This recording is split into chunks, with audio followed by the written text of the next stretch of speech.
podcast pertama. First time. Okay. First take.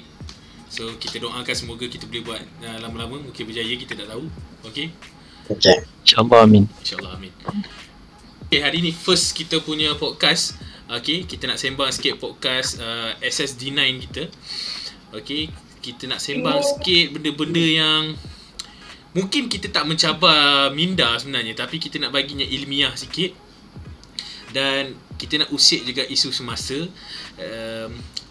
Kita tengok, mungkin kita nak cerita pengalaman. So dalam podcast kali yang kita nak buat cuba kali ni adalah selalunya kita nak berkongsi lah.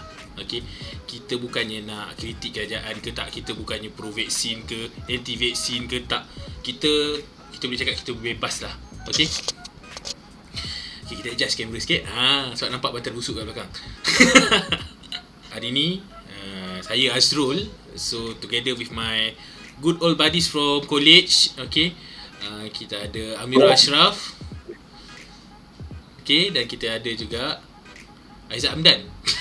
Ya, saya. Bukan. Nama je sama. Bukan. Isaac Ataupun kita boleh ni lah, tengok di Instagram masing-masing. Okay, nanti saya letak nama juga dekat Instagram. Dan tadi Instagram tu mungkin kita letak nombor WhatsApp lah untuk orang WhatsApp terus. Okay. Boleh. Available Macam mana? Available. Kita punya plan sebenarnya kita nak ramai lagi orang dalam podcast ni, tapi ada yang busy. Okay, Sabtu malam pun ada juga yang busy, kita tak tahu. Tapi zaman sekarang ni kita nak tahu busy ke tak busy. PKPD ni orang kerja siang sampai malam, tak tentu. Betul tak? Betul. Jadi jadi sebenarnya korang ni macam malu-malu tiba-tiba ni, jangan. Tak ada. Betul. Continue. Bagi orang yang bercakap. Kita memang pemalu. Okay, so PKPD, apa impak dia sebenarnya untuk korang? Apa yang korang rasa ni? Okey lah, daripada pengalaman korang sendiri, kerja korang, apa yang mengganggu korang punya benda ni? Boleh start dengan Ijat dulu kot. Saya. Kita boleh start. Mungkin dengan Ijat lah, sebab kita tahu Ijat pun dah berumah tangga. Ya, rumah je ada, tangga tak ada. Rumah tak ada, setingkat barangkali. Macam tu. Jadi dah berumah tangga, sedang bekerja, dah work from home. Apa cabaran dia sebenarnya pasal PKP ni? Boleh ceritakan? Okay, sebelum tu nama saya Aizat, korang boleh panggil Ijat Kacak. Itu terpulang lah nak panggil mana pun. Tapi menjawab pada soalan Asfa tadi, pasal PKP, apa yang efek terhadap kehidupan seharian sebagai rakyat marhaen. Aku rasa sama je kot macam orang-orang lain, mana kita pun tak boleh nak bergerak bebas sangat, nak pergi ke sana ke sini. Kerja pun kita masih lagi kerja dekat rumah apa semua. So alhamdulillah juga aku taklah tak macam nak kata tak terjejas juga. Cuma benda tu sekarang lebih virtual lah. Maksudnya semua benda dalam talian apa semua. Jadi hubungan antara kerja dengan pekerja tu agak kurang, and mungkin akan ada sedikit masalah. Contohlah aku seorang fotografer. So kalau setiap kali untuk bahagian editing apa semua aku tak ada masalah apa semua, sebab kita edit pun kadang-kadang depan komputer juga kan. Yang susahnya bila sebab kita ada studio, ada kedai. Jadi apa-apa urusan tu kat kedai, contohlah macam orang nak ambil frame ke, orang nak buat apa photoshoot ke apa semua, itu yang efek yang banyak sebab kita income datang daripada customer kan. So customer masuk keluar daripada kita punya studio. Jadi kita dah kurang daripada bahagian itulah ya, bahagian interaction tu antara customer. And sekarang pun aku nampak yang bos aku sendiri pun dia agak struggle jugalah untuk dia punya gerakkan studio dia. Cuma masih lagi ada mungkin dia sebenarnya senyap-senyap je buka studio apa semua tu, sebab itu pun hanya untuk memudahkan customer untuk ambil barang. Sebab kadang-kadang kita tahu kan, contohlah benda kita barang dah beli tapi tak dapat-dapat, mestilah orang tanya kan. So sebenarnya kita akan mengurangkan kita punya service availability tu. Maksudnya kalau barang dah ada tapi tak boleh nak bagi sebab satu, dua orang pun tak boleh nak datang tu lah. Kita pun tu selalunya tutup je. Jadi sebenarnya jadi isu bila kita nak operasi walaupun senyap-senyap kadang-kadang. Kalau ada tukar report datang jadi 1,000 seorang, habis 5,000. Kadang tu kita, ialah benda kecil, kita nak hantar frame ke apa ke, kita nak ambil barang dan keluar, kita tak buat operasi pun kadang-kadang. Kan. Itulah. Okay, kalau macam Acap, kau macam mana Acap? PKP. So before tu, thank you Aspa sebab buat podcast ni tajuk yang which is we need this topic untuk orang lain dengar, orang lain tahu, orang lain sedar benda ni kan.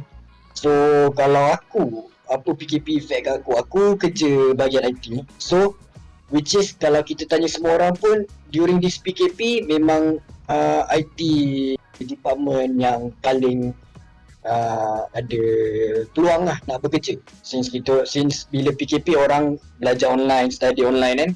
So memang memerlukan IT IT staff kan, kerja pun online. And then aku kerja untuk orang. So aku adalah vendor untuk company. Aku adalah vendor government, aku adalah vendor non-government, swasta. So far kalau kau tanya aku, jujur aku tak ada apa-apa efek pun PKP ni dalam kehidupan seharian aku. Cuma aku baru kerja. Ngam-ngam aku baru kerja bulan 5 hari tu. So ngam-ngam aku kerja and then raya.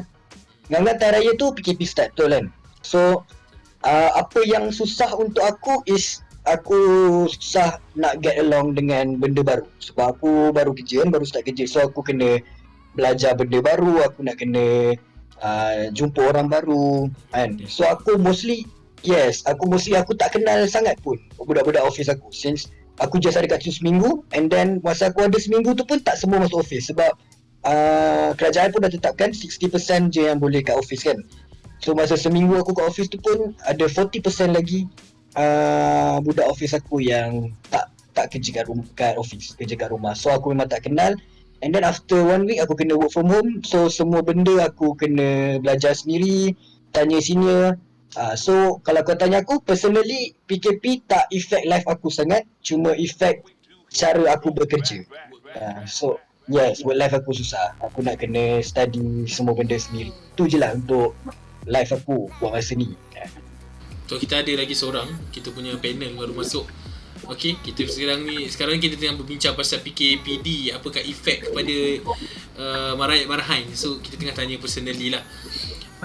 So Im baru masuk. What's up? Yes. Okey, sekarang aku nak tanya kau, apa kau punya efek terhadap diri kau lah masa PKP ni apa semua. Apa yang kesusahan yang kau nampak. Sebab aku dengan kau, aku faham kita dua dulu adalah penghantar makanan yang paling berjaya di kawasan Lembah Kelang.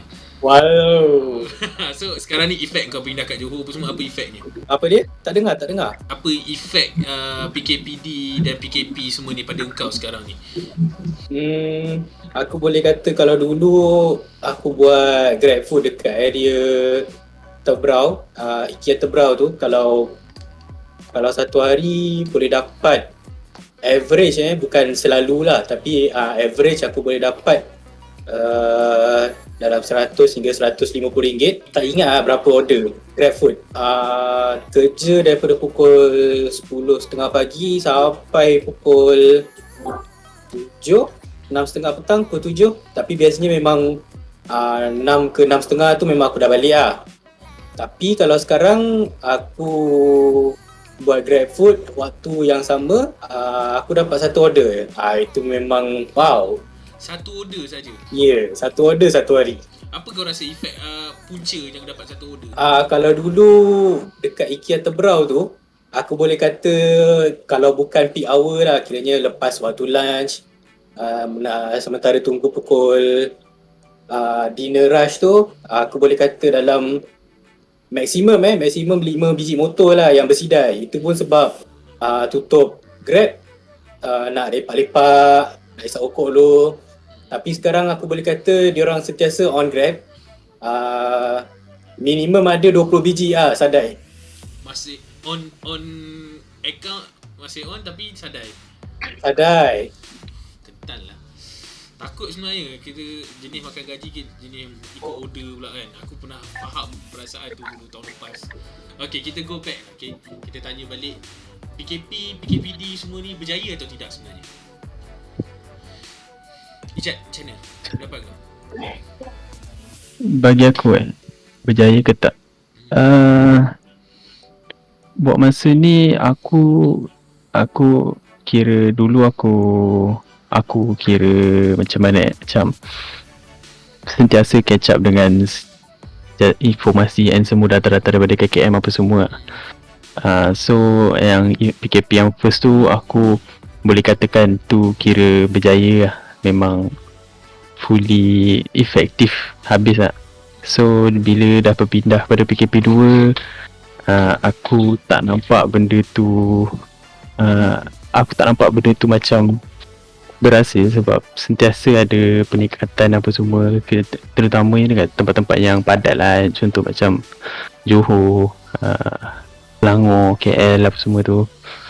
And bila dah masuk PKP 3 ni, aku dah lost, aku dah tak ambil peduli langsung pasal data tu semua, apa benda yang diorang buat apa semua aku dah tak ambil peduli. And boleh katakan aku nak cakap tak berjaya, aku tak boleh juga, tapi nak kata berjaya pun boleh juga sebab aku dah tak catch up lah dengan benda tu, sebab aku dah tak ambil information apa semua data yang diorang buat apa semua tu, sebab aku dah mula dah tak ambil peduli. So aku boleh katakan dua-dua juga lah, sebab satu sebab yang aku kata berjaya sebab aku kata tak ambil data tu, mungkin sebenarnya KKM kita tahu dia adalah satu organisasi yang besar dalam kesihatan lah kan. Macam diorang mesti ada plan kan? Contohlah walau apa pun jadi, macam 10,000 sekali pun diorang mesti ada plan apa semua. Sebab kita ni kadang-kadang marah kan sebab ikut emosi sangat kan, betul tak? So diorang mesti ada plan tersendiri yang buatkan kenapa kes yang terus meningkat. And kalau korang tengok pun sebenarnya kes meningkat pun dekat tempat yang betul-betul spesifik, iaitu Selangor dan KL, which is tempat yang betul-betul terjejas habis kan. Almost everyday kes ribu-ribu. So bagi pendapat aku ya tu lah, sama ada untuk nak kata aku bagi pandangan aku tak rasa berjaya sebab diorang tak ada tunjukkan apa yang korang buat. Lepas tu apa yang diorang tak tunjukkan apa yang korang buat. Lepas tu benda tu, contohlah benda kita tak tunjuk apa korang buat, lepas tu tak berjaya, so kita cakap tak berjaya kan. Melainkan benda tu korang tunjuk kan, korang tunjuk okay kita orang tengah buat ni. So maksudnya apa sekalipun data kita mesti tahu ke, kita akan feedback balik pada diorang punya perjalanan kerja, baru kita boleh tentukan sama ada berjaya atau tak. So sekarang bagi aku adalah diorang tak berjaya sebab satu, diorang rahsiakan semua benda dan tak tahu pun apa benda yang diorang buat. Tahu-tahu kes setiap hari meningkat. Okay. Aku bagi satu yang aku baca daripada Twitter. Kita pun tahulah dekat social media. Aku ada terbaca dan aku lupa pula nak screenshot. Diorang kata apa yang berlaku sekarang ni semuanya adalah efek daripada kerajaan kita cuba memanipulasi data-data yang ada supaya orang boleh kekal lama. Ada yang kata juga kes sebenarnya yang diberitahu itu perlu didarabkan dengan 3 untuk kes yang sebenar. Kau percaya ke tak benda ni? Ataukah kau rasa ni motif? Im, macam mana? Ada data yang diorang bagi tahu, ada yang memang diorang tak nak bagi tahu. Satu yang aku boleh fikir, diorang tak nak mass panic. Sebab macam kita tahu kan, hospital pun memang dah jam lah, memang jam lah, jahanam lah. Hospital pun dah mula reject pesakit yang bukan COVID ataupun yang macam demam-demam bodoh-bodoh tu, memang kena reject terus lah. Itu sebenarnya adalah tanda-tanda yang serius lah. Tapi untuk elakkan mass panic, ada benda yang diorang terpaksa tak bagi tahu. Dapat kau orang supaya mengelakkan mass panic lah. Nick Ah, Afifi macam mana? Sebenarnya benda tu ada terbaca melalui pakar analisa mengatakan memang data itu telah dimanipulasi dan sebenarnya perlu dikalikan dengan 3 dan berkemungkinan ada menghampiri 30,000 kes yang sebenar. Sehari. Tapi sebenarnya mengikut data yang kita ada, data yang diperoleh KKM yang didapati setiap 24 jam sehari yang pihak CPRC kebangsaan keluarkan, sebenarnya data itu tidak dimanipulasi kerana kalau kita percaya data itu dimanipulasi ataupun disorok ataupun tidak tepat, ia akan memberi kesan impak yang sangat besar kepada negara kita. Jadi kat sini saya kurang bersetuju jika dikatakan data itu telah dimanipulasi. Memang betul KKM sangat merahsiakan data tu sebab kita sendiri daripada kementerian lain pun apabila kita minta data yang tepat daripada KKM tidak bagi sepenuhnya. Dia bagi secara macam angka-angka yang besar-besar, angka-angka yang kita panggil angka yang nombor bulat lah kita panggil sebab dia tak terlampau detail. Kalau kita perlukan macam ni, dia tak bagi. Dia hanya bagi jumlah kumulatif. Dia hanya bagi jumlah-jumlah yang besar. Jadi daripada situ pun kita kurang pasti sebenarnya bila kita nak semak data yang dengan lebih terperinci. Tapi apa yang boleh saya katakan adalah untuk mengatakan yang data itu adalah tidak sahih adalah saya kurang bersetuju lah. Itu saja. Asbah. Ya. Okay, kalau kau tanya aku rasa kita sekarang ni dah tak perlu jumlah berapa total case tu penting. But kalau kau tanya aku personally, it doesn't matter berapa case hari ni, berapa case esok, berapa case akan datang, aku dah tak peduli.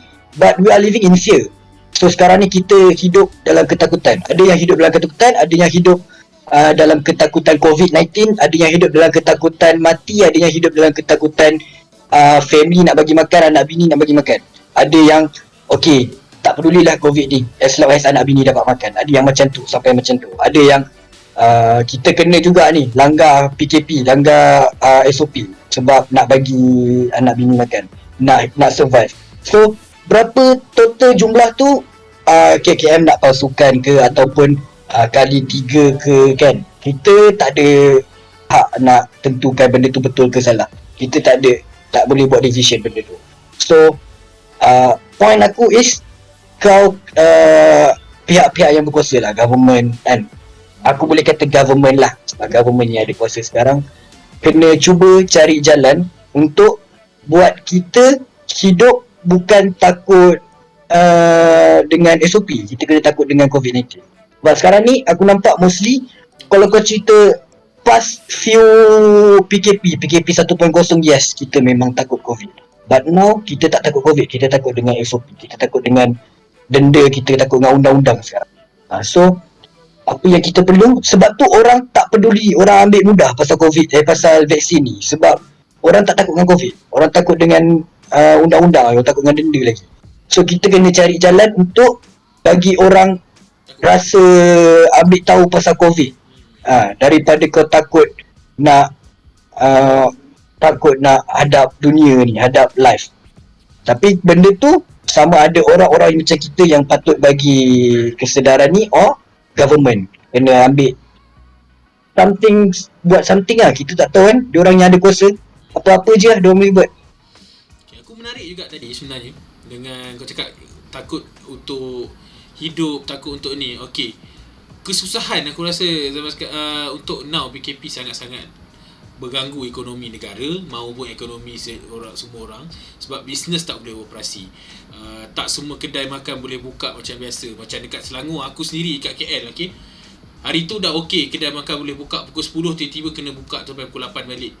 Sangat-sangat mengganggu lah bagi aku, sangat mengganggu. Macam aku yang bekerja daripada rumah pun, daripada pukul 8 sampai pukul 5, kadang-kadang nak keluar pergi beli makan, satu tak sempat, nak order pun kadang tak sempat dengan order lambat apa semua. Tadi cakap pasal kesusahan. Gerakan bendera putih. Ini aku suka juga nak cakap ni. Gerakan bendera putih ni ada yang setuju dan aku personally aku setuju dengan gerakan bendera putih. Tetapi kenapa kau rasa ada pihak-pihak yang tak setuju untuk membantu rakyat sendiri, yang sampai nak kenakan denda 50,000 kalau naikkan bendera putih? Macam mana tu? Mungkin Im? Ada lagi seorang. Bendera putih ni bagi aku satu simbol rakyat lah, untuk tunjukkan kita ni dah kronik perlukan bantuan. Aku tak rasa manusia yang normal yang ada maruah sanggup rendahkan ego dia untuk pacak bendera putih ke, bendera hitam ke, bendera kuning ke, bendera hijau pas ke, sanggup untuk rendahkan ego dia untuk minta bantuan orang lain. Itu memang dah last option lah untuk kau Minta bantuan. hidup. Last option. Bagi kau tu macam last option lah. Mirul? Okay, aku setuju dengan Il, betul. Aku adalah orang yang sokong, aku adalah orang setuju bendera putih ni, gerakan bendera putih ni, sebab kau dah tak ada option. Orang yang kibarkan bendera putih, which is kalau kau tengok dekat website yang rakyat buat tu, I'm not sure apa nama dia, kitajaga.co tu. Tapi banyak lagi. Aku dah teliti website tu, aku siap tengok apa yang diorang tulis. Yang peminta bantuan ni tulis. Ada yang tulis husband kena buang kerja, nak kena bagi anak susu anak umur 8 bulan. Ada yang tulis umur saya 21 tahun, saya just perlukan bantuan untuk tak susahkan ibu dan ayah saya. Ada yang sampai tulis macam tu sekali. So kalau fikir secara logically-nya, orang yang umur 21, 25, orang-orang muda ni akan rasa malu tau untuk sebarkan diorang punya kesusahan, sebarkan diorang punya susah. So bila kau dah sampai tahap tu, maknanya kau memang betul-betul perlu kebantuan, which is orang-orang yang macam kita lah kena bantu. Sebab orang-orang yang macam kita je yang masih peduli. Siapa yang masih peduli boleh tolong. Kalau kau fikir balik, kalau tak ada gerakan-gerakan bendera putih ni, gerakan bendera putih ni start since Jun kalau aku tak salah, since bulan 6 baru lagi. Okay, kalau kau tengok stats from last year 2020 sampai Mei 2021, 1,100 kes bunuh diri dekat Malaysia je. 1,100 kes bunuh diri. Okay, mungkin dalam 1,100 kes bunuh diri tu ada yang kes putus cinta ke apa ke, tak kisahlah. Tapi kita tahu sekarang ni rakyat tengah kronik, rakyat perlukan bantuan. Ada yang kes yang bunuh diri sebab kena buang kerja, ada yang depression. Kita dengar benda tu sekarang ni dah tak asing lah kat telinga kita. Berita semua kita dengar dah benda tu. Tapi kenapa, macam kau cakap tadi lah, ada yang tak setuju sampai kena denda 50,000 kan. Kalau betul benda tu tak boleh, benda tu patut kita jangan buat, kerajaan kena cari satu jalan lah, alternatif lain untuk bantu rakyat yang betul-betul perlu ni kan. Okay, jujur aku cakap dengan kau kan, bantuan 100 untuk bujang yang bagi setahun 2 kali tu cukup ke untuk kau survive during this PKP? Which is aku sendiri, aku adalah seorang bujang, positif, memang bujang, tak kahwin lagi, tapi aku tak dapat BPR sebab dia tulis aku tak boleh, aku tak ada dalam kategori bujang. So aku tak clear juga dengan benda tu, so aku tak kisah sangat lah, since macam aku cakap awal-awal tadi, aku tak terkesan sangat. Untuk diri aku sendiri, personally aku memang tak terkesan. Cuma kita kena tolong orang yang betul-betul nak bantuan. Orang-orang yang dekat dalam website tu lah kita jaga, orang-orang yang kibar bendera putih ni. Once bila kau boleh tolong lah, jangan nak fikir, oh kalau aku tolong dia ni aku pula nak makan apa. Jangan fikir macam tu. Kalau kita boleh selamatkan 10 nyawa, jangan selamatkan 1 nyawa je nyawa kita. Macam aku sendirilah, bila aku buka apps kita jaga apa? .co. Kita jaga .co. Kita jaga .com betul. Okey. Aku semalam buka dengan wife aku dan aku nak tolong sebenarnya, tapi kadang-kadang terfikir juga dengan perut nasi sendiri, tapi aku tengok yang mana yang mungkin boleh tolong. Tapi yang paling aku sedih sekali, aku baca satu dekat Shah Alam. Dah 8 bulan duduk dekat dalam kereta, and then tak boleh bayar sewa rumah, kena buang kerja hanya buat COD barang kalau ada orang nak beli barang sahaja. Itu pun berapa sajalah dia punya kos tu. Okey, dan dekat area aku saja, aku boleh cakap aku duduk kat area Taman Melawati, Wangsa Maju ni, bendera putih yang diangkat lebih daripada 100 sekarang. Okey, dan banyak juga food bank yang ada, tapi lagi banyak orang perlukan bantuan daripada ni. Kalau aku boleh sharekan aku punya skrin sekarang ni, ini kat area kawasan rumah aku sajalah. Okey, kita zoom in sikit. Okey, nampak sebenarnya bantuan bendera merah tu. Dan ini kalau salah satu, aku rasa inisiatif sangat bagus yang rakyat sendiri buat, sebab kita tahu, okey, nak kibar bendera putih mungkin ada yang malu, tapi dekat dalam apps ni aku rasa sangat-sangat sesuai, sebab ini salah satu, mungkin kau malu tapi kau perlukan bantuan. Okey, dan dekat Malaysia sendiri juga ada banyak. Okey, bila kita zoom out betul-betul, nampak kat sini ada 7,000 kawasan Kuala Lumpur dan Selangor sahaja yang beri bantuan lah, yang meminta bantuan. Ada 2,000 lebih kat sini. So alhamdulillah, mungkin food bank lagi banyak. Okey, kita boleh zoom. Okay, satu Malaysia sangat-sangat banyak. So aku suka juga dengan website ni, diorang buat ni, okay, sangat-sangat ni menarik, dan bagi aku diorang buat sangat-sangat pantas, sebab website, aku tahu memang website sangat-sangat susah nak buat. Betul tu. Dan diorang buat dengan sangat sekejap. Team diorang memang power lah, aku boleh respect yang tu, sebab korang pun bidang IT, so korang tahu macam mana susahnya nak buat website ni, betul tak? Dia susah. Adakah macam benda tu daripada segi functional dia, kita nampak dia boleh detect setiap kawasan-kawasan hijau, kawasan-kawasan yang memerlukan, kan? Bila kita tengok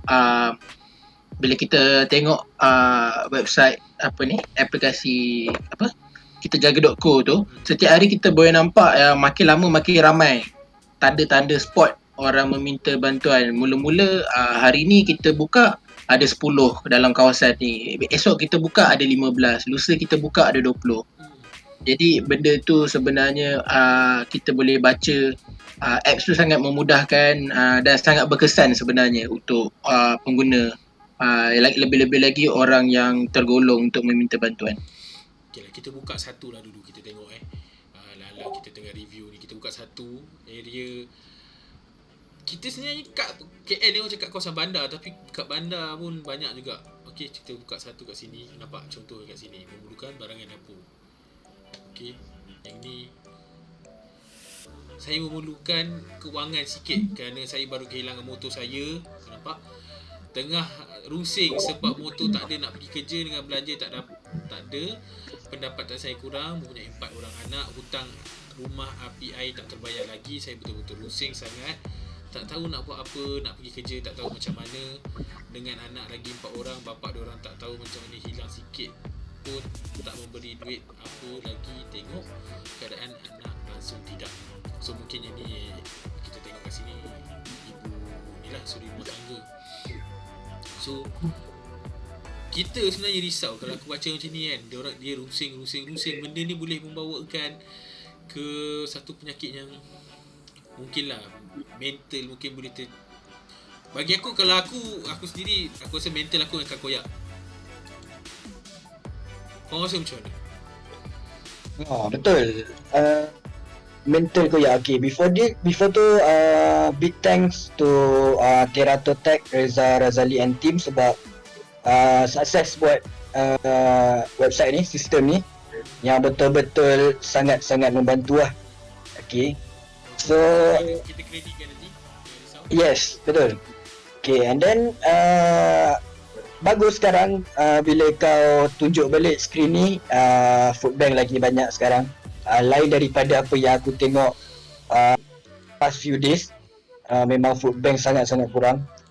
So siapa-siapa pun yang tengah tengok podcast ni yang memerlukan ke, bolehlah, tak payah rasa malu. Kita sekarang ni dah tak ada gap dah antara sesama kita, antara rakyat. Jangan ada gap, jangan ada rasa malu, treat everyone sama. Kalau betul-betul memerlukan, pergi je, minta je, tak ada masalah. So macam yang aku cakap tadi, mental illness, so benda-benda yang macam ni lah, daripada kita pilih mental illness ni adalah last choice yang boleh, kalau kita boleh pilih, itulah last choice kita. Ini adalah satu platform yang betul-betul boleh tolong kita punya mental, boleh tolong kita punya support daripada orang. Kita boleh nampak bukan even kalau kita rasa family kita je yang sayang kita, maknanya bukan tu je, kita masih ada ramai lagi orang yang sayang, orang-orang yang tak kenal macam ni. So sekarang ni aku tengah buka untuk Terato Tech. Mungkin kita boleh donate juga dengan orang sebab terima kasih sebab diorang wujudkan sistem ni dalam masa yang sangat-sangat sekejap. Dan kita masih lagi bersyukur kita ada lagi rakyat Malaysia yang prihatin. Okay. So aku agak respect sikit, made respect for them. Okay. So siapa yang nak support, nanti aku akan kasih link ni. Okay, ataupun korang boleh buka kitajaga.co/support. Okay. Alright, so kita nak sebut tadi pasal mental awareness. Okay. Kes kes bunuh diri semakin hari semakin meningkat. Tadi macam Acak cakap 1,100 kes total. 1,100 for yes. Kalau kita tengok data kes bunuh diri yang kita dapat daripada laporan pihak PDRM, memang daripada sejak tahun 2020 sehingga Mei 2021 terdapat 1,099 kes bunuh diri. Jadi sebenarnya bila kita lihat pada angka ni, satu angka yang sangat dahsyat dan membimbangkan, kerana bila kita lihat secara purata average untuk setiap hari, laporan PDRM mengatakan setiap hari ada 2 purata kes bunuh diri. Sehari 2 jadi setiap hari ada 2 orang bunuh diri. Esok ada 2 orang bunuh diri, lusa ada 2 orang bunuh diri. So benda ni bukan lagi satu senario yang kita perlu lihat perkara biasa. Kita tak boleh lihat daripada sudut begitu. Kita perlu pihak yang berperanan dalam menjaga supaya kesejahteraan orang awam lebih diutamakan, supaya kita tak nak lihat kes bunuh diri ni semakin meningkat, angka semakin bertambah. Jadi perlu sesuatu dibuat dengan lebih segera. Dan salah satu inisiatif rakyat adalah seperti menyampaikan bantuan, makanan, sokongan, moral dan sebagainya. Jadi inisiatif rakyat untuk rakyat adalah satu perkara yang sangat saya puji. Pelbagai tim-tim ataupun NGO di luar sana banyak membantu. Kerana bila hari ni kita lihat, kalau kita nak tunggu dari bantuan daripada pihak kerajaan itu sendiri akan memakan masa. Kalau nak buat sesuatu perlu makan masa, perlukan plan, perlukan rangka, perlukan itu. Jadi mereka pihak kerajaan ni bertindak tetapi memakan masa. Jadi bila kita lihat satu hari ada 2 orang bunuh diri secara puratanya. Jadi kalau kita nak tunggu bantuan itu sampai dalam masa seminggu, ada 7 hari. 7 hari 2 orang bunuh diri, satu hari dah 14 orang bunuh diri. Takkan kita perlukan 14 orang bunuh diri baru pihak kerajaan nak mempercepatkan lagi bantuan. Jadi inisiatif rakyat kepada rakyat ni, bendera putih dan sebagainya, dan pelbagai peranan menggambarkan situasi sekarang sangat detail. Dan saya memberi kredit kepada seluruh rakyat Malaysia yang membantu, yang berbesar hati, ringan tulang, Ya, sebab saya rasa kita jangan biarkan orang yang tidak berhati perut merosakkan kebaikan setiap rakyat Malaysia untuk membantu golongan-golongan yang tertentu.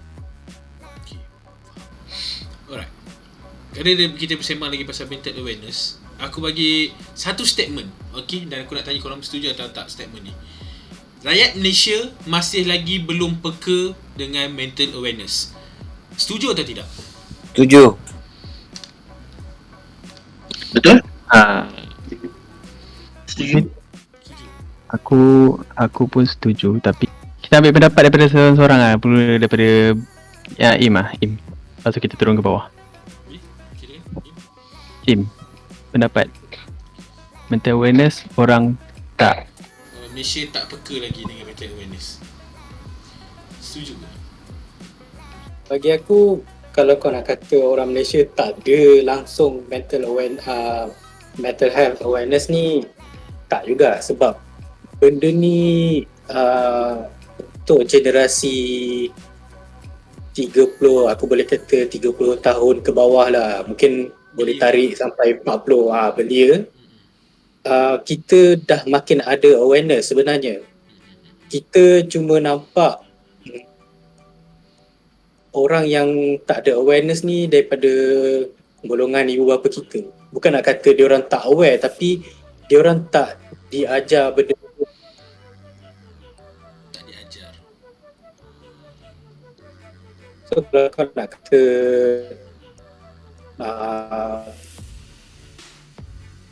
kita ada awareness tentang masalah ni, tak juga. Kita ada awareness, cumanya aku rasa masalah besar dia kita tak tahu apa kita nak buat. Itu je. Macam kalau kita demam, makan pada kalau semua batuk, boleh pergi farmasi buat batuk. Tapi kalau orang yang ada masalah mental ni, kita tak tahu apa kita nak buat. Itu je. Okay lah, kalau pandangan tadi kita semua dengar pendapat. Okay, aku nak bagi pendapat aku pula kali ni. Bukan pendapat lah, sebenarnya aku dah rasa kan, bila kita sebut mental awareness dekat Malaysia ni, umumnya orang Malaysia aku boleh cakap, bila kita sebut mental awareness, sakit mental, diorang akan just terus gila. Ini yang aku nampak. Okay, bila kita cakap mental awareness, kita tahu kita ada daripada segi tekanan yang lain-lain pun semua. Tapi bila kita sebut mental awareness, mostly orang akan cakap ini gila, ini gila. Dan selalu yang paling aku tahu, kita punya kena pegangan agama tu kena kuat. Tetapi untuk dalam mental awareness ni, aku tak rasa agama juga jadi punca kurangnya agama ke tak. Kadang-kadang orang boleh sembahyang tonggang-tonggit seharian, tetapi at the end of the day dia stress pasal nak bagi makan, dan itu menyebabkan dia boleh jadi depression apa semua. Dan aku sangat sakit hati bila dengar kau ni kena sembahyang banyak sikit lah baru kau okey. Kau kena jaga kau punya urusan dengan Tuhan, aku rasa bahawa otak kau okey. Apa sebenarnya masalah yang berlaku kat situ? Aku tak pasti kenapa ada lagi segelintir yang menyalahkan kurangnya didikan agama kepada sakitnya mental. Sebenarnya yang cakap macam tu, dia tak alami benda tu sebenarnya. Dia tak alami benda tu, sebab tu dia cakap macam tu. Tapi kenapa boleh wujudnya orang macam tu? Boleh tak aku nak dapat kau punya pendapat? Kenapa wujudnya orang macam tu lagi? Nick? Udin lah. Udin. Okay, Kita turun ke bawah. Udin? Sorry. Tengok.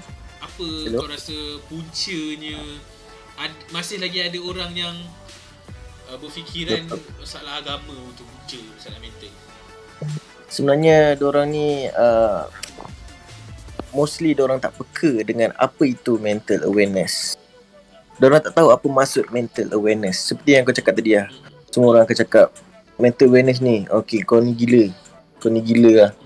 Kau pergi sujud lah, apalah semua lagi, macam tu lah.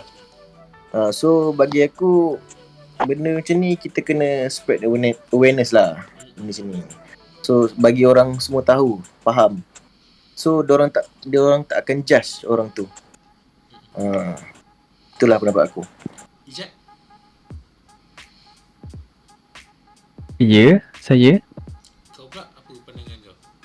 Kenapanya masih lagi ada orang gitu? bagi aku setuju dengan Im sebenarnya tadi cakap, sebab kita sebenarnya kita maklumat untuk apa-apa je lah maklumat kan. Korang nak cerita main bola ke, nak repair lampu rumah ke, nak repair tandas rosak ke, semua sekarang hanya dekat hujung jari je. Tapi permasalahan sekarang ni, bila orang dah tahu tapi orang tak tahu macam mana nak apa, nak buat benda tu lah. Contohlah macam yelah, tahu kereta rosak, kita tahu ramai orang kereta rosak, tapi tahu ke kita untuk betulkan kereta yang rosak tu? Macam tu. Orang tahu je macam apa-apa masalahan apa benda, orang tahu je pasal mental awareness ni. Kira macam mental awareness, kalau aku nak cerita banyak je. Contoh salah satu benda sekarang yang paling latest lah, orang suka yang apa popular kat TikTok kan, yang penjenayah tu masuk penjara tapi disebabkan dia handsome, orang suka, orang nak couple lah, nak apa benda lah, nak dengan imajinasi dia. Itu sebenarnya salah satu penyakit mental. Apa namanya, aku lupa lah nama dia, tapi ada nama untuk penyakit mental tu. Kalau dia layankan benda tu sebenarnya rosak tau, sebab engkau menolak kemanusiaan punya sifat. Contoh macam orang tu bunuh orang tau, maksudnya macam contohlah aku pergi bunuh mak kau, lepas tu bukan aku lah, orang lain lah, contoh orang tu bunuh mak orang lain, lepas tu kau suka dia, nak cakap janganlah bagi dia masuk penjara, tak baik lah, disebabkan dengan dia punya rupa. Itu sebenarnya masalah mental, tapi orang tak sedar benda tu. Cuma orang tak tahu macam mana nak ubati lah. Contoh macam orang depres ke, orang terlalu stres ke, dengan lagi-lagi dengan PKP ni kan, orang tahu macam kawan stres kan, aku tak ada kerja apa semua, dah baru berhenti kerja, sebulan dah kita dah tak kerja apa semua, macam mana nak dapat pendapatan. Kita tak tahu nak kendalikan perkara tu macam mana. Kita just tahu sebab kita ni majoriti lah, kebanyakannya aku punya circle pun tak ramai apa dia, okey lupakan apa tadi, orang tak ramai, circle aku ni tak ramai yang bukan muslimah. So lagi satu, Malaysia pun majoritinya muslim, so diorang apa-apa pun akan cakap, kalau stres je pergilah sembahyang apa semua, pergi ke arah agama. Tapi sebenarnya ya betul, kat agama contohlah kalau kau lapar pun kau nak kena makan, bukannya kau lapar kau pergi sembahyang, betul tak? So kita tak tahu macam mana untuk buat untuk ubatkan benda stres tu. Macam sebab tu kita bagi aku, orang ada awareness, cuma kita tak tahu macam mana nak ubati benda tu, macam nak bendung lah benda tu. Satu lagi bagi aku, awareness ni bukan hanya orang ada stres. So ada stres ni apa, tangan berpeluh, lepas tu tiba-tiba selalu fikir. Orang tahu, tapi mental awareness punya gerakan ni sepatutnya dia lebih detail lah. Maksudnya kau just bagi tahu, contoh kau perasan banyak je macam ada ujian-ujian yang secara online lah, macam nak tahu kita ni stres ke apa kan, betul tak? Just tunjukkan benda tu je. And orang akan ambil ujian tu, and orang akan buat, lepas tu aku stres, aku rupanya ada penyakit mental. So tahu tu je lah, jadi itu je lah, tapi tak ada tindakan susulan macam kau cakap. Jadi mental awareness ni, awareness ni sepatutnya lebih mendalam lagi lah. Dia bagi tahu and apa langkah yang perlu kita buat. Contohlah macam kita dekat sekolah rendah dulu kan, atau sekolah menengah ke, kau pernah tak orang bomba datang kan, dia bagi awareness tentang kebakaran kan, and dia orang tunjukkan macam mana cara untuk padam api tu sendiri kan, menggunakan extinguisher tu kan. Jadi sepatutnya mental awareness pun, awareness yang macam antara NGO atau kerajaan ke, patutnya awareness punya mental awareness ni perlu macam tu lah. Kau kena tunjukkan and macam mana untuk rawat, macam tu lah. So, Hmm, macam ni? Ada nak tambah? boleh saya tambah sedikit. Boleh. Sila. Kalau saya setiap benda saya suka melihat daripada segi laporan statistik. Jadi bila kita lihat antara umum mengetahui kalau rakyat di Malaysia untuk mendapatkan panggilan ataupun membuat panggilan meminta bantuan, kita ada satu talian khas yang dipanggil talian Nur yang dikendalikan bawah Jabatan Kebajikan Masyarakat JKM. Jadi bila kita lihat statistik panggilan rakyat Malaysia yang membuat talian Nur ni menjadi perhatian sejak gelombang ketiga COVID-19 ni yang bermula September lalu, dengan peningkatan sekali ganda daripada 6,770 panggilan dan sekarang menjadi 12,240 yang direkodkan bulan lepas.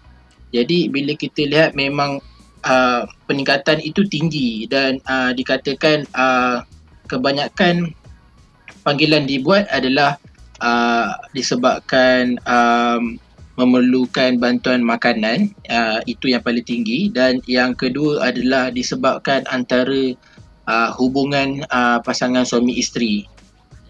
Jadi apa yang saya nak highlightkan dekat sini adalah punca ataupun berlakunya penyakit mental ini adalah disebabkan pelbagai faktor. Jadi bukan sahaja faktor kesempitan hidup ataupun kena buang kerja dan sebagainya, tapi hubungan kekeluargaan juga turut memainkan peranan. Salah satunya adalah hubungan suami isteri. Jadi penting sebenarnya kita mengenal pasti ataupun diri kita ataupun kawan-kawan di luar, saudara mara untuk bertanya khabar. Bertanya khabar sekali-sekala, macam mana, tanya mereka okey ke, macam mana sekarang, kerja ke, tak kerja ke, buat apa sekarang. Jadi perlunya kita untuk mengambil tahu sebagai satu langkah supaya kita dapat membuat satu hubungan yang baik bersama orang sekeliling kita. Kerana sebab pentingnya mental awareness ni untuk kita spread disebabkan kita nak memastikan orang sekeliling kita, sebab terjadinya kes contohnya seperti bunuh diri adalah bermula dengan tanda-tanda kecil. Okey, sebab sekarang kalau kita nak lihat faktor yang utama adalah memang disebabkan PKP je, sebab banyak memberi kesan kepada orang ramai kan. Jadi bila sekecil-kecil tanda itu berlaku, dia akan memberi impak yang besar terhadap seseorang yang boleh menyebabkan seseorang itu berfikir untuk membunuh diri. Jadi kita sebagai rakyat di Malaysia, kita perlu tahu jika kita mempunyai masalah sedemikian, kepada siapa kita memerlukan ataupun kepada siapa kita boleh salurkan untuk kita meminta bantuan. So justeru saya rasa pihak kerajaan perlu mementingkan isu menyebarkan lagi untuk kesihatan mental. Dan saya tengok ada sebuah kumpulan Green Ribbon Group yang ditubuhkan, diketuai oleh Yang Mulia Tengku Iman Abdullah. Ini adalah salah satu kumpulan yang sangat saya tengok aktif dalam menyebarkan dan memberi bantuan kepada golongan yang mengalami isu kesihatan mental. Jadi kat luar sana pun saya yakin ramai juga orang yang dapat memberikan bantuan, tapi sebenarnya ianya bermula daripada diri kita sendirilah. Kalau kita dapat sekali-sekala kan kita tanya khabar orang sekeliling kita, jadi daripada situ salah satu kita dapat mengawal selain daripada kerajaan itu sendiri memberikan bantuan.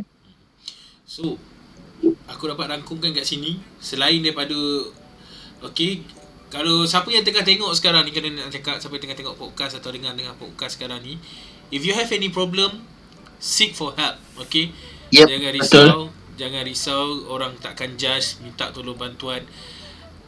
Dan kalau betul awak ada masalah nak percaya orang, tolong cari orang yang betul-betul, tak ada masalah. Betul. Okey. Kita orang dekat sini pun tak ada masalah, akan dengar cerita, mungkin boleh dengar, boleh DM kita orang Betul. semua dekat sini. Ada kat sini kita. Kalau boleh kalau ada siapa-siapa, tak kisahlah kan, kawan-kawan ke, keluarga ke, ataupun orang yang kita kenal datang berkongsi, bercerita, kalau boleh kita dengar. Betul. Kita dengar, kita cuba faham, dan kita cuba apa yang kita boleh bantu, kita bantu. Janganlah kita terus cakap yang itu tak boleh, ini tak boleh, salah, itu salah, ini salah. Kita tak boleh terus menghukum macam tu. Kita kena dengar, kita kena faham kan. Sebab orang-orang sebegini, dia nak dengar apa yang dia nak dengar, yang dia perlu dengar. Dia tak nak bila kita tekan dia, bila kita tekan, jadi mental dia semakin koyak, yang menyebabkan dia takut nak bercerita. Jadi benda-benda orang terlalu menghukum, itu, sifat menghukum itu menyebabkan mereka-mereka yang terkesan kesihatan mental ini jadi takut nak bersuara. Okey.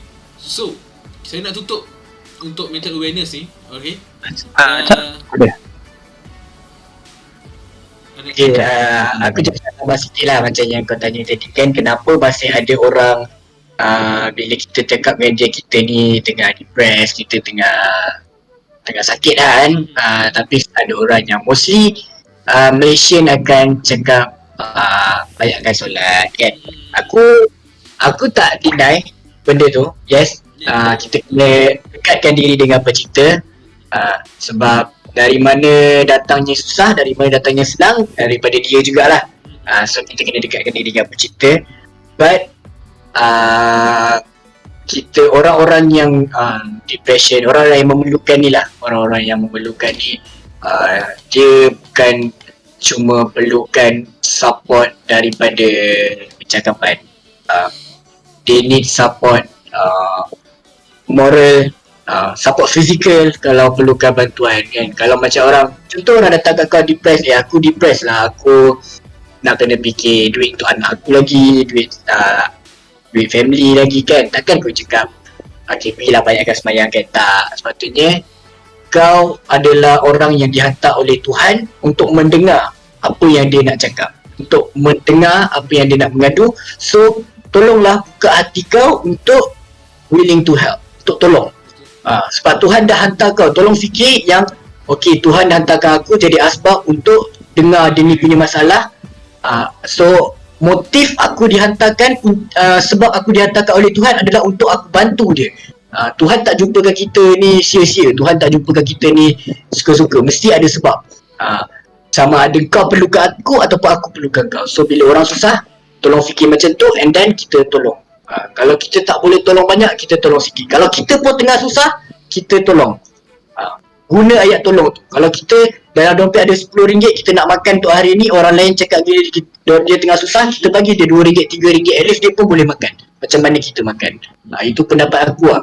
Kan kita just datang, okay, banyakkan solat, banyakkan sembahyang, okay, aku tak deny benda tu betul. Agama kena dituntut, benda wajib kena dituntut, 5 rukun Islam kena dituntut, wajib. So sekarang ni kita perlukan support, kita perlukan kenapa, kita kena tanya diri kita, kenapa kita jumpa dengan orang ni, kenapa tiba-tiba orang ni share problem dengan kita, kenapa tiba-tiba aku terbaca orang yang perlukan bantuan dekat dalam kita jaga.co ni, kenapa Tuhan gerakkan hati aku untuk tengok benda ni. Maknanya adalah untuk kita jadi asbab untuk tolong, kita adalah asbab yang Tuhan hantar, macam tu lah. Okay, faham, aku faham kat situ. So sebenarnya kalau aku dapat rangkumkan, tak salah kalau kita nak cakap dekatkan diri pada Tuhan, tapi tengok pada situasi juga. Okey, kadang-kadang orang tu stres pasal duit, kenapa kau cakap nak dekatkan diri pada Tuhan kan? Mungkin kau kadang-kadang aku, dan mostly lah, okey, yang aku dengar daripada orang yang ada masalah sikit, ada jugalah a few yang sekeliling circle aku yang ada masalah, diorang cakap diorang tak nak pun duit, diorang tak nak pun, aku nak luahkan je, tolonglah dengar. Aku tak ada siapa dah aku nak sampaikan. Itu yang selalunya aku dapat. Dan aku bukanlah seorang yang pendengar yang terbaik, tapi aku cuba mendengar, dan pada masa yang sama aku cuba bagi solution yang ada. Okey, mungkin kalau aku boleh tolong sikit duit, aku tolong. Okey, mungkin ada masalah. Kadang-kadang kalau dulu masa zaman study aku boleh cakap yang ada masalah berfikir depress apa semua ni bukan masalah duit tapi masalah cinta, dan selalunya aku akan tolong benda-benda macam tu lah. Dan untuk zaman sekarang, kalau ada masalah tolong bercerita, dan kalau ada ruang yang lain kau rasa itu yang sesuai, minta tolong. Jangan pendam. Sebab benda ni aku boleh cakap it's a ticking time bomb. Okay, lama-lama kau simpan, lama-lama akhirnya kau meletup. Dan kita tak nak minta lah benda buruk berlaku dekat korang. Okay, so kalau korang yang tengah tengok sekarang ni ada masalah macam ni, tolong dapatkan bantuan, tolong cari kawan korang. Dan kalau korang ada kawan-kawan yang korang nampak ada masalah, tolong dengar diorang. Okay, kalau tak dapat tolong duit, dengar dulu masalah diorang. Mungkin kau boleh carikan orang lain minta tolong. Ada sekarang ni kat Malaysia ramai yang sangat-sangat menolong. Okay, bukti dia adalah hutang kerajaan kita orang Malaysia sanggup bayar. Sampai sekarang hutang masih banyak. Itu contoh satu. Yang itu tak ada kena-mengena, ada just selingan sahaja. Okay, dan aku nak cakap sebenarnya kat Malaysia ni ramai lagi orang yang baik. Okay, walaupun negara kita sakit, tapi rakyat kita masih lagi mampu untuk menolong, walaupun diorang pun kadang-kadang sesak juga. Okay, so untuk mental awareness, aku rasa aku nak sentuh banyak lagi. Okay, cukup dah banyak. And for now, aku rasa ni mungkin last lah kan. Mungkin last. And aku ada terbaca satu baru-baru ni. Tak ada dah baru ni, aku rasa tadi jugalah aku baca. Okay, so hari ni dated on, kalau kita rakam ni sekarang ni hari Sabtu 10 Julai. Okay, tengah hari tadi aku ada baca ada satu admin page yang kononnya anti-vaksin, tapi dia mengaku tak anti-vaksin. Okay, tapi dia cakap ke orang, jangan hantar mak bapak korang pergi cucuk vaksin, sebab diorang ni telah memilih orang yang tertentu untuk mati. Ni aku baru tengok sendiri dan dia kena angkut lah. Senang cerita kena angkut lah kat rumah kan. Admin tu kena angkut kat rumah lah, kena pergi balai. Dan kita dah ada sebenarnya section denda kalau siapa yang kira menghasut anti-vaksin ni sebenarnya boleh didenda 2 tahun dan penjara 2 tahun dan didenda berapa ribu aku tak ingat, nanti aku akan check balik.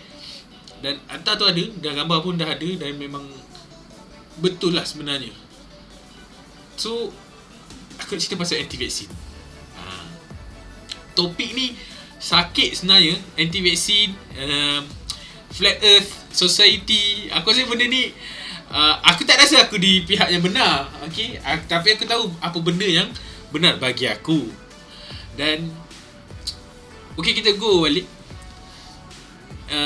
Untuk seorang-seorang, kita ada 3 orang sekarang ni. Aku go dengan Nick dulu sebab dia ada kat sebelah aku sekarang ni. Okay, kat sebelah sini. So Nick, vaksin or no vaksin? Pada saya sebenarnya ini memang isu yang sangat masih lagi berada di bibir-bibir rakyat Malaysia. Ada yang masih percaya, ada yang masih tidak percaya. Sebenarnya saya lihat pada hari ini peningkatan rakyat Malaysia yang mengambil vaksin dah semakin bertambah, dan kumpulan yang diketuai oleh YBKJ pun memang ada sasarkan setiap hari berapa rakyat perlu diambil vaksin. Kita kena target setiap hari makin bertambah. Daripada sebelum ni mungkin 10,000, sekarang dah 300,000, dah hampir ada yang bila 2 hari lepas 1 juta sehari. Jadi macam benda tu meningkat. Dan cuma bila kita lihat daripada konteks adakah rakyat Malaysia ini masih lagi anti vaksin ataupun bagaimana, saya lihat sebenarnya kumpulan anti vaksin berada di Malaysia ini semakin berkurangan. Saya boleh katakan macam tu. Sebab bila kita lihat daripada statistik, ramai majoriti besar rakyat Malaysia yang dah mula daftar.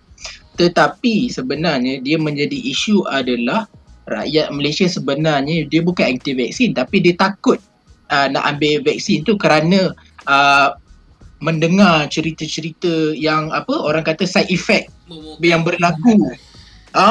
Yang dibomrokkan side effect yang berlaku, katanya sesak nafas, berbuih lah, boleh demam, boleh macam ada yang sampai ada yang meninggal, ada yang dari sebelum ni tak ada penyakit terus ada penyakit sebelum ni yang sihat tiba-tiba masuk hospital, sesak nafas, blood clot dan sebagainya. Jadi sebenarnya saya rasa rakyat Malaysia dia masih lagi mempunyai rasa ragu-ragu tentang keberkesanannya vaksin tu. Namun setelah kita sebenarnya daripada pihak kerajaan untuk meluluskan sesebuah ubat ataupun yang sekarang ni vaksin memerlukan pelbagai saringan yang perlu dilalui. Ada peringkat-peringkat kebahasaan yang menguji. Walaupun vaksin itu sendiri telah diluluskan pihak negara luar, pihak pengeluar di negara luar negara, tapi bila masuk ke dalam negara kita di Malaysia akan ada tapisan pihak kebangsaan daripada negara kita sendiri yang memberi kelulusan sebelum diberikan kepada rakyat Malaysia. Jadi sebuah institusi ataupun agensi yang berkuat kuasa yang menjalankan keberkesanan ataupun kelulusan ujian itu sendiri telah dilibatkan oleh pelbagai pihak, antaranya pakar-pakar dan juga pandangan ulama ataupun mufti sendiri. Jadi bila kita lihat vaksin ini adalah salah satu ikhtiar di mana untuk mengawal wabak penyakit COVID-19 ini. Jadi bila mufti berkata sedemikian, kita perlu percaya bahawa ikhtiar itu perlu. Dalam agama kita ada mengajar ikhtiar itu perlu. Jadi ini adalah salah satu ikhtiar dan salah satu inisiatif daripada kerajaan untuk memastikan semua rakyat Malaysia divaksin. Jadi untuk golongan anti vaksin sebegini, saya tertarik dengan satu petikan ni daripada golongan anti vaksin yang mengatakan setitis vaksin itu dimasukkan ke dalam badan kita ibarat setitis darah anak Palestin yang mati. Jadi sebenarnya bila kita dengar benda itu statement yang kelakar lah, yang lucu. Tapi ia walaupun dia kelakar, walaupun dia lucu pada mungkin untuk golongan muda, saya rasa untuk golongan muda mungkin tidak ada masalah sangat untuk pasal isu vaksin ataupun anti vaksin ni, sebab saya melihat kebanyakan golongan adalah golongan yang berusia, yang anti vaksin ni lah golongan-golongan yang berusia. Jadi contoh macam statement tadi, apabila saya baca, saya merasakan benda itu lucu. Tapi apabila orang tua baca, mak ayah kita kat kampung, saudara mara kita kat kampung, atuk nenek kita baca kat kampung, jadi mereka mudah percaya dan benda itu mudah tersebar. Kan bila mereka bercerita okey, ini agenda Yahudi, ini semua Israel dan sebagainya, jadi mereka taksub. Mereka boleh taksub dan percaya, dan benda ini makin menakut-nakutkan mereka. Jadi untuk golongan muda, kita memang diberi penyedaran ataupun diberi maklumat yang sahih. Jadi kita pun tahu, usahlah sebarkan maklumat yang tidak pasti, jangan kongsi. Jadi tapi untuk mengawal daripada ibu bapa kita yang berada di kampung ataupun nenek atuk nenek saudara mara kita kat kampung tu, itu agak susah lah sebenarnya. Tapi apa-apa pun sebenarnya saya rasa selain daripada pihak kerajaan untuk memastikan semua rakyat divaksin, peranan keluarga itu menjadi utama juga, supaya kita dapat menyedarkan sesiapa sahaja dalam kalangan kita yang masih lagi merasakan vaksin itu adalah sesuatu alat ataupun senjata Yahudi untuk menghancurkan umat Islam. Jadi Jadi bagusnya juga sebab sekarang saya melihat Kementerian Sains dan Teknologi Manusia ataupun tim JKJAV yang diketuai oleh Menteri Penyelaras YB KJ. Tim ini telah pun diarahkan untuk pergi ke kawasan-kawasan pedalaman, ke kawasan-kawasan perkampungan untuk membantu mereka mendaftar vaksin ini. Jadi pada saya itu adalah satu inisiatif yang sangat bagus dan sebenarnya benda itu perlu dilakukan lebih awal lagi supaya kita dapat menyedarkan keseluruhan rakyat di Malaysia kita tentang vaksin itu sendiri. Jadi saya pujilah dengan tindakan yang dilakukan oleh YBKJ itu. Tapi kalau aku suka ungkit balik pasal agenda Yahudi lah apa semua. Aku pernah bersembang dengan seorang anti-vaksin, kawan sendirilah. Aku tak cakap lah kawan yang dekat mana ke apa, aku tak nak buka aib dia apa semua. Tapi aku sebut, aku still lagi mengaku kawan ni, aduh. Sampai dia anti-vaksin. Aku cakap, dia cakap ni semua agenda Yahudi, semua yang ni. Dan aku cakap, kalau betul ini agenda Yahudi, kenapa vaksin tu disekat untuk masuk daripada Gaza? Kenapa? Dan jawapan dia agak best sebenarnya bagi aku. Yang buatkan aku terdiam jugalah. Okay. Itulah dia punya permainan. Dia nak buat reverse psychology. So biar ada orang fikir, oh ni tahan, maknanya vaksin ni bagus. So Palestin tak dapat, kita jangan bagi orang. Ini pilihan. Aku mind blown. Aku macam, weh, wow, lain macam jawapan orang anti vaksin ke apa semua ni. Dia macam setiap kali kita beta satu persatu, ada je dia tak percaya. Tahap yang aku boleh cakap kawan, okay, dia punya tak percayanya, COVID dia pun dia tak percaya. Dia cakap ini semua agenda kerajaan saja, agenda dunia saja. Okay, COVID tu tak pernah wujud, itu sebenarnya demam biasa. Okay, bila cucuk vaksin tu buat jadi dia mati. Dia tak ambil vaksin, dia anti vaksin. COVID dia tak percaya. Dan itulah, percaya agenda-agenda Yahudi ni. Aku macam okay, dan aku berpegang teguh kepada satu yang orang cakap, bukan hadis tapi kata-kata daripada seorang ulama juga. Kalau engkau bagi aku 10 orang bodoh untuk berlawan, seorang orang bodoh dan 10 orang berilmuan, aku akan mengaku kalah dengan orang bodoh tu. Aku pegang yang itu je lah. So Aku tak cakap dia bodoh, tapi sampai tahap tu sekali taksubnya kau menyalahkan Yahudi tu, mengarut lah. Semua benda kau nak salahkan orang lain, semua benda yang ni. Okay. So aku rasa untuk malam ni, untuk episod kali ni, aku rasa untuk PKP punya isu kita tak cover semua, tapi kita ada a few cover topik-topik yang besar. Okay, kita dah sembang tadi pasal apa impaknya di impaknya PKP ni. Alright, kita ada yang impak maksimal. Impak maksimal lain. Tu laju, ku laju. Okay. And then kita ada sembangkan pasal gerakan bendera putih.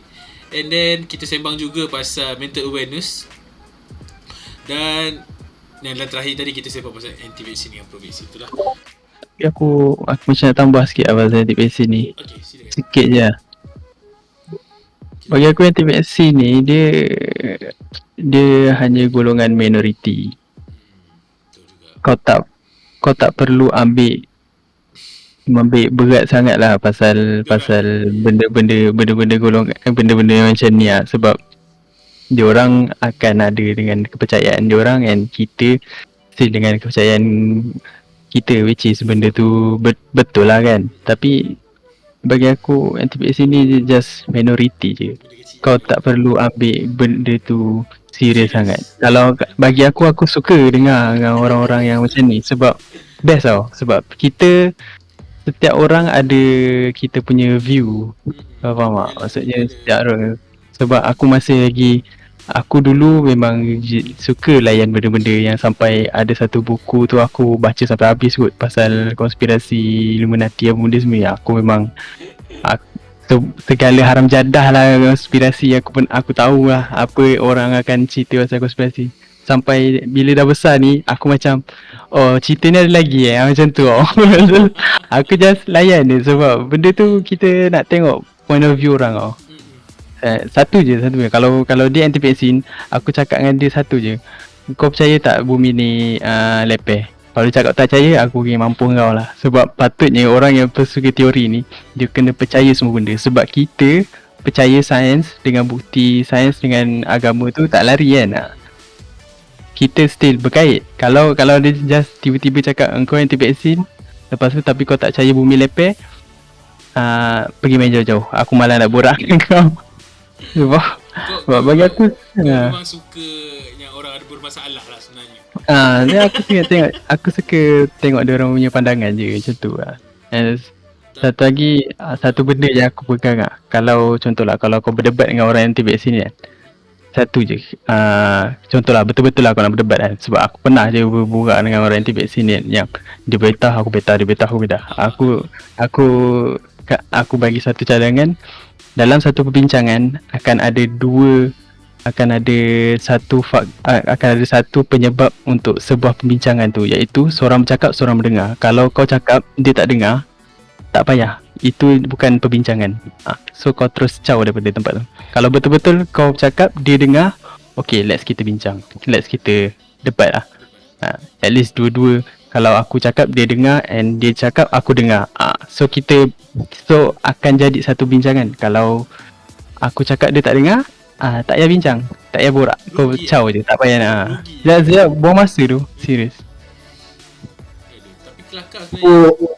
Aku nak tambah sikit before nak habis kan. Okay, just simple, bukan nasihat tapi boleh tolong fikirkan lah apa aku nak cakap. Kita dah hidup macam ni almost 2 years, lebih daripada 2 tahun dah. Lebih kalau tak silap kan. Betul tak? Almost 2 years kot. Almost 2 years. Belum. Okay, kita dah hidup macam ni lebih almost 2 tahun. Aku bukan anti vaksin, aku bukan pro vaksin. Aku tak kisah, tapi yang aku tahu aku nak life macam dulu balik. So kalau kita dah hidup macam ni 2 tahun, tolonglah kita try lah satu benda. Cari penyelesaian, kita try. Benda memang melibatkan nyawa, tapi kalau kau betul percaya Tuhan, kita ikhtiar, why not? Sebab kita dah hidup macam ni 2 tahun, kita semua orang rindu nak pergi wayang, semua orang rindu nak travel, semua orang rindu nak ada yang rindu nak pergi masjid kan, walaupun tak ramai, tapi ada yang rindu nak pergi masjid. Ada yang nak kahwin. Ada yang nak kahwin. Ya betul, ada yang nak buat majlis. Sebab daripada tadi duk tunjuk dia punya jari inai dia tu kan. Jadi duk tayang inai kat jari dia tu, kita faham. Memang fresh. Kita baru kahwin tu beza nak kahwin. Betul. Macam kau lah, kau pun baru kahwin kan. Mesti kita dah teringin nak buat majlis kan. Kita rindu dengan life macam tu. So aku just ada satu benda untuk orang lain fikir. Kita hidup 2 tahun tanpa vaksin, macam ni lah life kita. Cubalah kita guna satu alternatif baru ni. Aku tak nak kata alternatif apa, tapi kena fikirlah alternatif apa yang kita boleh guna ni, yang memang ada depan mata, benda tu free. Kita try, kita cuba, ikhtiar. Sebab ramai orang lain nak ikhtiar, tolonglah benda tu. Kalau betul kau anti vaksin, kau jangan hasut orang. Kau tak nak ambil, itu hal kau. Tapi kau jangan hasut orang. Yang nak ambil ni, just tunggu. Memang bukan ada maybe lah, tapi aku berkata daripada pihak rakyat lah. Tak ada istilah pilih kasih ke, mungkin ada kabel lah, tapi tak ada istilah okay golongan ni mati, golongan ni hidup, tak ada. Semua ambil vaksin yang sama, cuma kau brand lain, aku brand lain lah. Tapi kita gunalah alternatif ni untuk cuba ada balik life macam life yang kita 2 tahun lepas. Aku rindu life tu lah. Alright. Semua orang rindu. Dan mungkin untuk next episode kita akan bincang apa yang dirindui dalam apa yang kita rindu sangat lepas PKP ni, apa kita nak buat, kita nak travel ke mana, apa semua kita akan bincangkan nanti untuk next episode. Untuk episod ni aku rasa kita stop dulu sampai sini. Dan kepada yang baru mendengar, dan untuk first episode terima kasih, dan kita akan mungkin go on untuk next episode juga lain kali. Dan saya nak ucapkan terima kasih juga untuk panel-panel kita atau sahabat-sahabat saya sendiri, okay?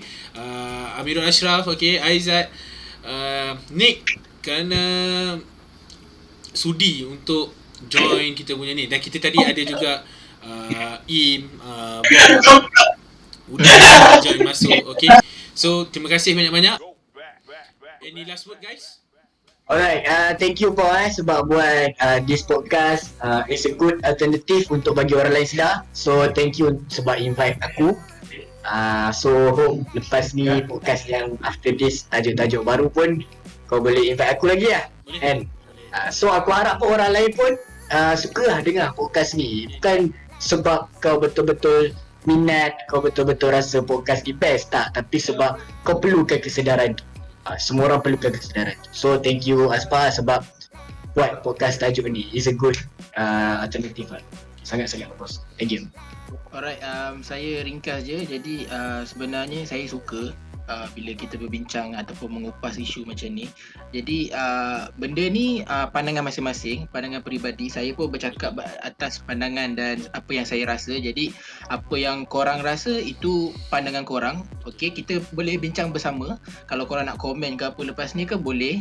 Kita alu-alukan sebab kita nak bercerita kan. Kita lebih banyak kita bercerita lebih banyak kita dapat. Jadi terima kasih juga Asfa sebab menjemput dan membuat satu platform podcast ni. Jadi I'm very looking forward for the next podcast. Thank you. Okay, terima kasih juga pada terima kasih lebih-lebih lagi pada Asfa yang buat podcast ni lah. Sebab bagi aku benda ni pun dalam masa-masa kita tak ada buat apa-apa ni pun bagus juga kan ada benda-benda ni. So terima kasih juga kepada invite aku, and apa-apa podcast lain just panggil lah, kita orang ada je. Jadi kalau boleh kalau lepas ni ada apa-apa lain podcast je. Okay. Yang penting kita sontak je. Uish, lain macam. Okay, untuk kita habiskan hari ni, terima kasih. Thank you so much kerana mendengar sampai habis dan tengok sampai habis. Okay, untuk first episode ni kita semua masing-masing lagi malu. Aku seorang je buka kamera. Mungkin lepas ni kita akan buka kamera semua, tak ada masalah. Webcam memang tak ada, webcam tak ada. Tak ada. Webcam tak Mungkin penganjur boleh sponsor ke lepas ni. Okay, biasa organizer. Okey lah. Organizer tolong logistik. Yang itu kan logistik. Logistik aku sekarang dah lama je. Food Panda tu logistik. Tolong hantar. Okay. So kita jumpa lagi next episode dalam kita punya podcast SSD9 podcast. Benda kita bincang, jangan ambil serius sangat. Kena ambil serius. Fikir-fikirkan. Okay. Jumpa lagi nanti. Bye bye. Assalamualaikum.